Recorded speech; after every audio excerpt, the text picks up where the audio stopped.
So you guys have a pretty good selection of amps that you've designed. Now, Pete, you pretty much designed the entire line? Yep, I designed them and I build them and test them. So you are building these by hand?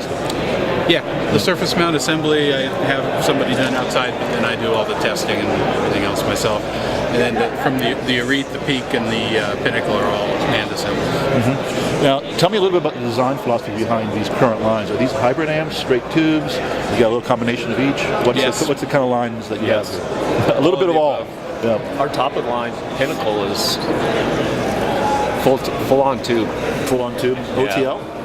No, it's a single-ended amp, two-stage amp with balanced inputs and outputs, but it's a single-ended amplifier, all tube, transformer in and out.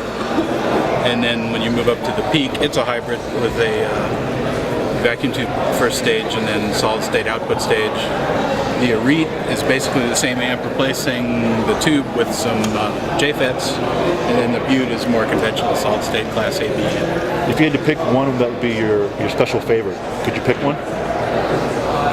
Wow, that's a hard question. It's like picking between your kids, I know. The Pinnacle is the best sounding. Is it? The Pinnacle is one for you? And strangely enough, in terms of measurements, the cheapest one is the best. Wow, so in terms of measurements, that's interesting. Absolutely. Yeah. It's very neutral, very clean, whereas the higher end stuff has some tube signature, I guess I'd say. A little bit of added warmth or maybe coloration? I wouldn't call it coloration. Well, I guess it's all coloration, but yeah.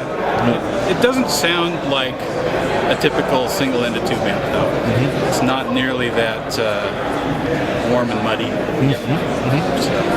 And in terms of partnering with headphones, have you guys found any special synergy between your amp sound and particular Sennheiser HD800s sound great with them. The Odyssey LCD2 sound great with them. Wire T1s. Really, in particular with the Pinnacle and the Peak, we've really not had any problems with any of the headphones blending with them. The HE6s sound a little bit thin with the Peak. With the Pinnacle, there seems to be enough power to get out of them what everybody likes. Those are super power hungry. Yeah, the HE500s though work great out of all of them, even down to the Butte. So we've not really found anything that the amps didn't drive well and sound as good as they can. Mm-hmm. You know, there's some headphones that fit their shortcomings. There's no amp that can.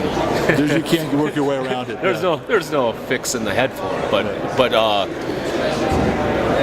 with our Pinnacle, the LCD2s and the HD800s really shine. Awesome. If you had to pick one favorite headphone for you, what would it be? Your Desert Island headphone. Probably the LCD2. LCD2? Pete? K1000s. K1000. So we're going old school still. Well, yeah, if you're on an island, nobody has to look at you with on it. Come on, yeah. And the Pinnacle drives them very well. That's impressive, yeah. We're still getting calls on the K1000s 5 years later. Yep. So I'm sure you are too. Oh, yes. So, Pete. Great. Thank you, Todd. Todd Green. Pete Millet. Thank you. HeadRoom TV. Thanks for coming in.